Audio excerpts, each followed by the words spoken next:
Bonjour à tous, nous voilà donc pour l'épisode 15 de cette saison 4 des Mystères Cité d'Or. Bonjour Xana. Gashi. Pitoyable. Je t'en prie. Bon alors, du côté d'Esteban, Zia et Tao, ils continuent d'explorer la grotte où Zia a été abandonnée. Une grotte dans laquelle visiblement il y a une installation atlante avec des symboles atlantes qui a un indice qui mène vers la cité d'or. Les cités d'or qui sont, alors oui, les cités d'or sont bâties par les Muins et les Atlantes, enfin, deux factions Muennes et Atlantes. Mais jusqu'ici, les symboles qui menaient aux cités d'or étaient en muin. Alors pourquoi ils font de l'attente pour celle-là? C'est sûrement pour paumer les enfants, pour pas que ceux qui les retrouvent, ils ne puissent pas trop comprendre ce qu'il dit en fait. D'un coup, voilà. C'est con en fait. D'accord. Et dans cette grotte-là, a priori, ce serait là que l'autre, elle aurait trouvé que Caraba la sorcière aurait trouvé sa couronne. On sait pas Donc pourquoi ils comment, envoient, ni donc pourquoi pourquoi. ils enverraient les personnes dont ils veulent se débarrasser à l'endroit où ils ont trouvé leur relique la plus sacrée? Hmm. Ok. Bon. Et ils finissent par ressortir par la grotte en montant la corde, mais comme il y a le vent. D'ailleurs, il venait d'où ce vent? Ils pouvaient pas voir d'où il venait et ressortir par là. Non. Non. Non, parce que c'était ce que Zia voulait faire dans l'épisode précédent, je crois. Ça, ils l'ont oublié ce détail-là, ils sont repartis par le canyon. Et du côté de Mendoza, machin, donc il y a toujours les deux Pecno, bon, Sancho et Pedro qui... Oh, je suis désolé, ok, je veux bien croire que Sancho et Pedro euh, auraient la présence d'esprit de se déguiser en homme léopard pour passer inaperçu, mais Caraba la sorcière, elle aurait eu la présence d'esprit de les capter. Voilà, surtout qu'elle était face à eux à ce moment-là. Et t'as les gardes qui sont là. Oh là là, quelle idée d'avoir recruté des étrangers. Bon, alors il y a même, bon, je dis pas que les deux sont cons, hein. Ils sont ce qu'ils sont, hein. C'est juste que les hommes de léopard et Caraval la sorcière, ils sont souris aveugles. Ouais, franchement, Sancho et Pedro, pour le coup, ils ont essayé de se rendre utiles. Eux, il n'y a pas grand chose à leur dire. Ils ont vraiment essayé de se rendre Oui, utiles c'est et leurs d'aider. adversaires qui sont juste débiles, quoi. Là, eux, ils ont essayé d'aider Mendoza le mieux qu'ils ont pu. Ils l'ont libéré. Ils ont essayé de se fondre dans la masse. Non, Ils ont mais le assommé tous les problème, c'est pas mecs. Sancho et Pedro, hein. Ah Le non, problème, c'est eux. pas Sancho et Pedro, hein. Ouais, C'est ceux d'en franchement, face. franchement, Sancho et Pedro, c'est le meilleur point de l'épisode. Oui. Et du coup, il libère Mendoza. Mendoza va pour Caraba la sorcière. Caraba la sorcière essaye de l'incinérer avec ses flammes. Mais Mendoza arrive à lui balancer de l'eau. Et il arrive à reprendre le baco, mais il reprend pas la couronne. Donc, aux surprises, ils se font à nouveau choper par Caraba la sorcière qui leur balance un tic de feu sur la tronche. Et c'est là que le condor arrive, le vent qui génère balaye les flammes et tout ça. Caraba la sorcière qui est capable de attirer à elle l'épée de Mendoza et le baco. Non, parce qu'en fait, maintenant, cette couronne, en Quoi? fait, elle a le même... En fait, cette couronne, à mon avis, bah, en fait, elle est un peu différente visuellement, mais c'est exactement le même pouvoir que les autres couronnes de Sundagat. Hein. Apparemment, celle de Sundagat, elle pouvait aussi contrôler le feu, mais on n'a pas eu l'occasion de le voir. C'est tout. Ouais, c'est un peu facile ce truc. Surtout que, ouais, alors je suis désolé, mais les couronnes de Sundagat, elles contrôlaient l'oricalque. Ça, on n'en sait rien, on n'a pas De eu ce que je l'occasion de... sache, de ce que je sache, l'épée de Mendoza, elle est pas en oricalque, hein. Mais oui, mais enfin, attends, là, pour le coup, à leur décharge, on n'a pas vu la couronne de Sundagat essayer d'être utilisée sur autre chose.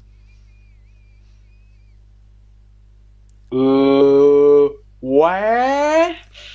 Je joue l'avocat du diable, hein, mais voilà. Ouais. Va laisser passer ça. Et du coup, cette fois, Mendoza a la présence d'esprit de cette fois prendre la couronne. Et la sorcière qui est en mode si je peux pas avoir le baco, personne ne l'aura. Elle balance le baco et ça révèle un masque, le baco crame. Du coup, les soldats sont pas contents et ils se cassent. Et avec quelqu'un en mode si tu es votre reine machin. Et le baco crame et ça révèle un autre masque à l'intérieur qui est un masque du grand prêtre des cités d'or. Ouais. Ça se trouve, c'est grâce à ça Attends, qu'il et avait attends, trouvé la attends, les première cité. dimensions, elles allaient. Ça se trouve, c'est comme ça que Athanaos, il avait trouvé la première cité. Du coup, ça veut dire que Athanos, il avait un masque qui menait directement en première cité. Enfin, ça, non, on n'en sait rien, mais là, c'est juste pour rigoler que je dis ça, mais ça se trouve, c'est ça. Hein. Non, parce que c'est le même masque, hein, c'est le même modèle, c'est tout. Donc, Oui, d'ailleurs, il y a personne qui s'en rend compte. Hein. Déjà. Et niveau dimension, ça collait. Non, non, Niveau non, alors poids, là, ça collait. pour le coup, alors moi j'ai un problème avec ça, un gros problème déjà, oui, il y a le poids, Et surtout que si mais c'est un surtout que si c'était le masque du grand prêtre qui faisait ça, pourquoi Thanos, ça lui a pas cramé le visage quand il a essayé de le mettre? parce que Parce c'est que c'est un, pas un élu, parce que lui. Thanos c'est un Atlante. Enfin, même, non, mais on sait rien, ça se trouve c'était un masque normal l'autre, mais quoi qu'il en soit, par contre, ce masque-là, là, moi j'ai un petit problème, juste un tout petit problème. Vous mettez le masque là qu'on a trouvé dans le baco, ça rentre pas, j'en suis persuadé. Oui, non, ça rentre pas. Et Et le même si gros, ça rentrait, le contour du masque, il se sentirait à l'intérieur des plumes. oui, aussi. Et je pense qu'un masque en auricalque, c'est un peu lourd, quoi. Oui, bah c'est un masque en Voilà. or. Attends, le machin, ça pèse son poids quand même, hein. Le machin, il Bah doit faire oui, quoi? Il doit faire facile 6 kilos là, hein. bah oui. Et donc du coup ils repartent avec ça, et t'as Zia qui met le masque pour savoir machin, alors que t'as déjà mis le masque avant, ça faisait plus rien. Pourquoi là ça ferait quelque chose? Parce que. Et en plus, maintenant, ça a le pouvoir de déclencher une tempête, hein. Voilà.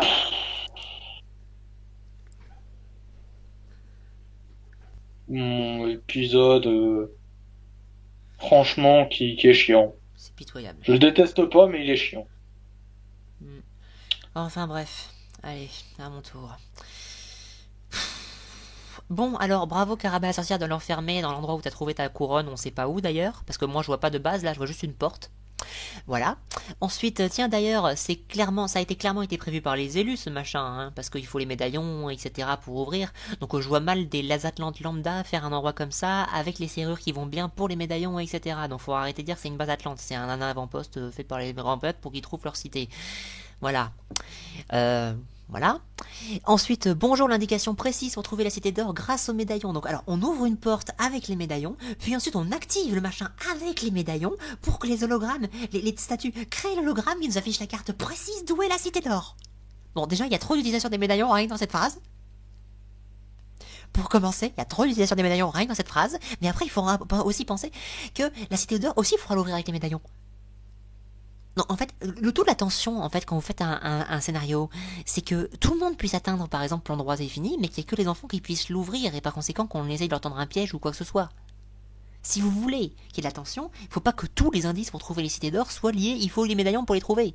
Non, c'est débile. C'est débile. En faisant ça, jamais vous ne pourrez obtenir un truc qui fait que quelqu'un pourra les suivre ou leur les courser ou etc. à moins d'être leur pote. C'est débile. Juste totalement débile. Sans parler que, c'est quoi qu'il y avait déjà comme là? Ah oui, il fallait trouver 2 voiles pour le mettre avec un mécanisme qu'il fallait trouver le fonctionnement, etc. Machin. Là, vous ouvrez une porte, vous mettez les médaillons, vous avez la carte, c'est fini. La sobriété, on en parle de la réflexion. La deuxième, bon, c'était un peu plus guidé, mais quand même. La troisième, il fallait réfléchir un peu plus aussi, quand même. Mais là, alors clairement, c'est du tout cuit, hein. Vous trouvez cet endroit, c'est du tout cuit, hein. C'est du tout cuit. D'ailleurs, au passage, cette cité, ils vont la trouver comment? Parce qu'en fait, il fallait avoir le baco, qu'on sait pas où il serait d'ailleurs, parce qu'il pourrait être n'importe où, même en Europe ou en Asie ou n'importe où en fait, parce que ça peut être transféré n'importe comment ce machin. Voilà. Pour ensuite qu'il les mène grâce aux marques qu'il y avait dessus, et selon l'endroit où vous étiez, vous ne pouvez pas trouver, d'ailleurs les marques elles indiquent rien précisément, pour trouver un endroit précis, pour au final qu'ils arrivent à cet endroit-là, qui était cet endroit de la base là, qui n'était pas particulièrement indiqué par le baco, pour que cet endroit les mène avec une carte précise de la cité d'or.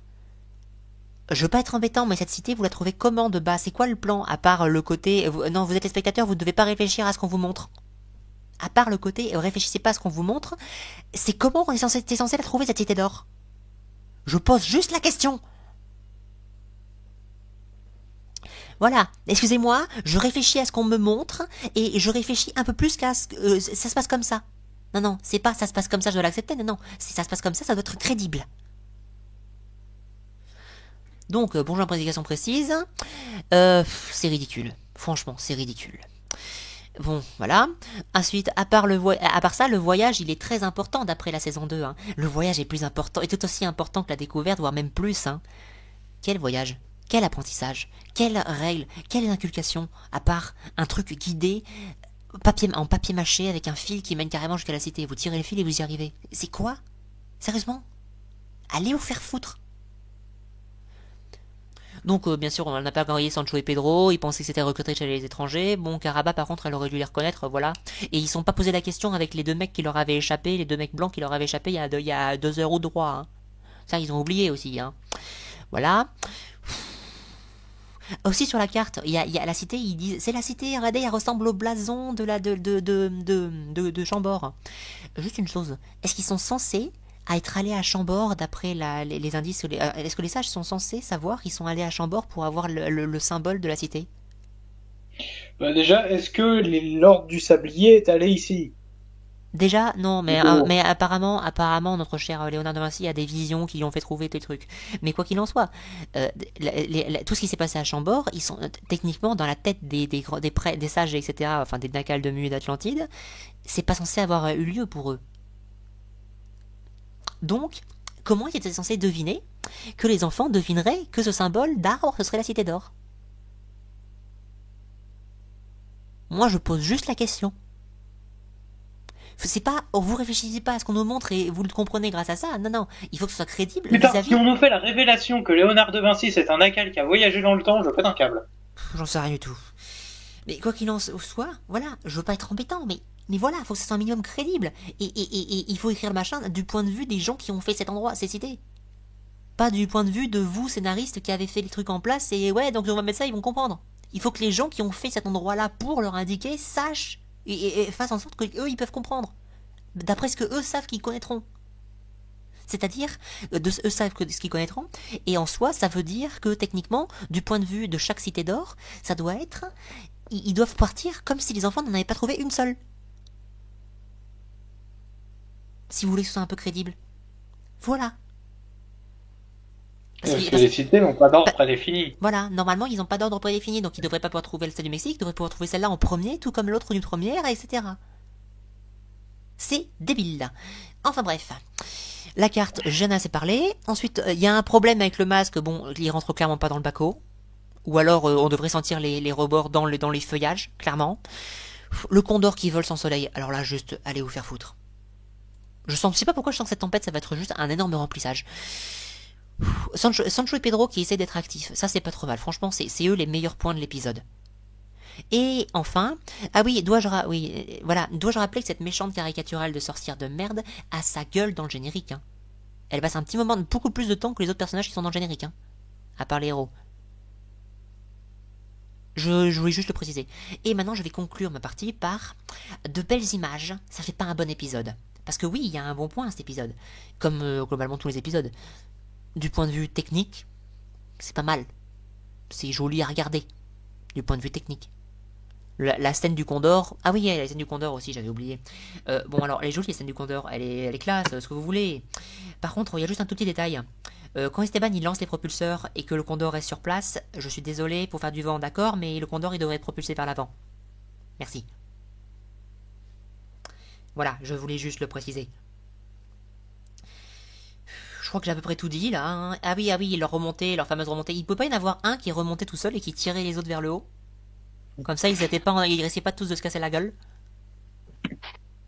Je dis ça comme ça. Et la sorcière qui est en train de faire des incantations, etc. Je crois qu'elle a bien compris que c'est pas magique ou alors que c'est pas un truc lié à sa magie à elle, hein. Voilà, faut pas déconner. Pourquoi Mendoza lui a pas pris sa couronne pendant qu'il a récupéré le baco? On sait pas. Non, non, méchant caricatural, arc filler débile. Juste. J'ai rien d'autre à dire de plus.